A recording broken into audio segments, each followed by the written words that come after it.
हे राम, एक और पत्नी ने कर दिया कांड। पति की जान ली और बाथरूम में दबा दिया, गड्ढा खोदा, लाश डाली और ऊपर से फर्श बना दिया। फिर 45 दिन तक वहीं नहाती रही, वहीं शौच और पेशाब किया। लाश निकाली तो सिर्फ कंकाल मिला।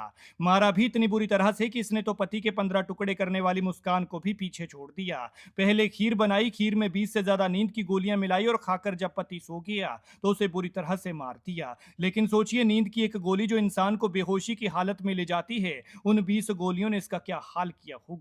वो इतनी शातिर थी कि घर के साथ घर लगते हैं, लेकिन किसी को भी भनक नहीं लगने दी। पहले पति को मारा और फिर उसके लापता होने का नाटक करती रही। कोई पूछता तो चेहरा परेशानी वाला बना लेती और रोना शुरू कर देती। प्लानिंग तो इसने तगड़ी की थी, लेकिन अपनी ही एक गलती से पकड़ी गई। पुलिस इसके घर आई किसी और काम से थी, लेकिन इसने सोचा कि मेरे कांड के बारे में पता चल गया है, इसलिए पुलिस मुझे पकड़ने आई है, और डर के मारे उसने पहले ही सब कुछ बोल दिया। यकीन मानिए, हैवानियत की पूरी कहानी सुनकर आपकी रूह कांप जाएगी। ये तस्वीर देखिए, देखिए, साथ में टॉयलेट सीट है और सीट के पास ही पुलिस खुदाई कर रही है। यहीं पर इस हैवान ने अपने पति को दफनाया था। इस हैवान पत्नी ने अजय देवगन की फिल्म दृश्यम देखी थी, जिससे पति को मारकर ठिकाने लगाने का आइडिया लिया था। यूपी के आगरा की इस घटना ने एक बार फिर देश को दहला दिया है। मर्द समाज में एक बार फिर खौफ का माहौल है, क्योंकि पत्नी एक बार फिर हैवान बनी है। इस हैवान पत्नी का नाम रूबी है और पति का नाम सुरेंद्र शर्मा था, जो राजस्थान का रहने वाला था और लंबे अरसे से आगरा की सिकंदरा के दहोत्रा स्थित रेणुका धाम कॉलोनी में रहता था, जबकि पत्नी यूपी के ही इटावा की थी।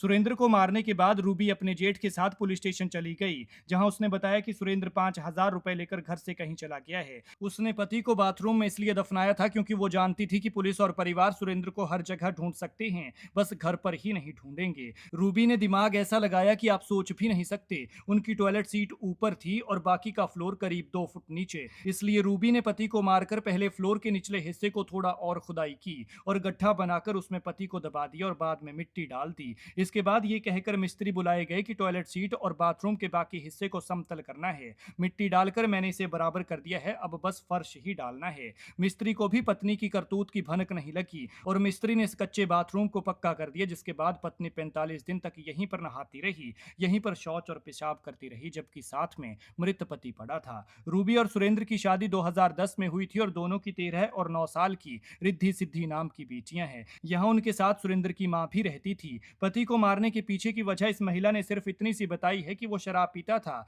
रूबी कपड़े सिलती थी और जो पैसा मिलता था उससे पति शराब पी लेता था। फिर एक दिन पत्नी ने पति को मारने की प्लानिंग की। कत्ल वाले रोज की कहानी बयां करते हुए रूबी ने बताया कि मैंने अपने जेठ को फोन कर राजस्थान से ये कहकर बुलाया कि मेरा पति लड़ाई झगड़ा कर रहा है, तुम माँ और बेटियों को ले जाओ। इधर उसने पति के लिए खीर बना रखी थी और उसमें 20 के करीब नींद की गोलियां डालकर उसे मौत की नींद सुला दिया। तब तक रूबी का जेठ भी उसके घर पहुंच गया, लेकिन रूबी ने उसे कमरे में घुसने ही नहीं दिया। 100 मीटर दूर से ही सास और बेटियों के साथ वापस भेज दिया गया और इसके बाद शुरू हुआ असली खेल। पत्नी ने बाथरूम में गड्ढा किया और पति को दफन कर दिया। जेठ ने बताया कि उस रोज रूबी ने बच्चों को ले जाने के बाद मुझे फिर से फोन किया और कहा कि सुरेंद्र ने मुझसे लड़कर पैसे लिए और घर से चला गया है। कहां गया है कुछ पता नहीं है, लेकिन जाते जाते ये कह गया है कि 2-3 दिन में फोन करके बताएगा कि आखिर वो कहां है। उन्होंने ये भी बताया कि रूबी ने फोन कर मुझसे ये कहा कि यहाँ पर मैं अकेली हो गई हूँ, मेरा मन नहीं लग रहा है, इसलिए मुझे भी बच्चों के पास ले जाओ। इस पर जेठ रूबी को आगरा से राजस्थान ले गया,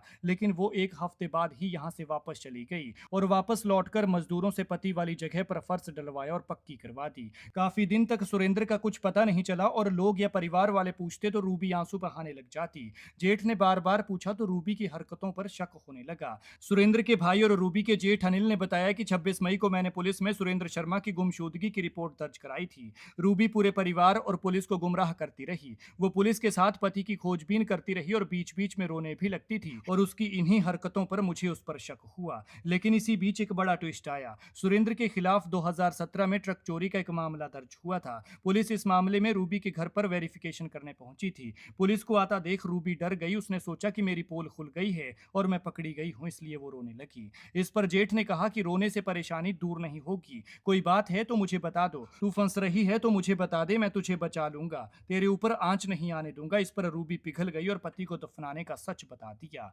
उसकी प्लानिंग और कांड के बारे में सुनकर सबके रोंगटे खड़े हो गए। किसी को विश्वास ही नहीं हो रहा था कि आंसू बहाने वाली ये महिला किसी हैवान से कम नहीं है। इसके बाद शुक्रवार दोपहर करीब 12 बजे जेठ ने पुलिस को सूचना दी। इसके बाद पुलिस टीम मौके पर पहुंची। 5 मजदूर बुलाए गए। मजदूरों ने 20 मिनट में फर्श तोड़ा और इसके बाद गड्ढा खुदा किया। देखा तो लाश पूरी तरह से गल चुकी थी, पूरी तरह खत्म हो चुकी थी, सिर्फ कंकाल बचा था। महिला से जब इसके पीछे का कारण पूछा तो कहने लगी कि उसका पति शराब पीता था और उसे मारता पीटता रहता था। इससे वो परेशान हो गई थी और इसी वजह से उसने उन्हें ठिकाने लगाने का प्लान बनाया। सारा कांड 17 मई की रात को किया, जब 18 से ज्यादा नींद की गोलियां खीर में मिलाकर खिलाई गई। उसने बताया कि 18 मई की सुबह पति बेड पर मृत मिला था और ये देखकर वो घबरा गई, लेकिन टूटी नहीं और समझदारी से काम लिया। इसलिए पहले सास और बच्चों को घर से भेजा ताकि किसी को भनक ना लगी, क्योंकि शायद उन्हें लगा कि सुरेंद्र शराब पीकर सोया हुआ है और वो पहले भी नींद की गोलियां लेता था। और जब सास और बच्चे वहां से चले गए तो पत्नी ने फावड़े से बाथरूम में गड्ढा खोदा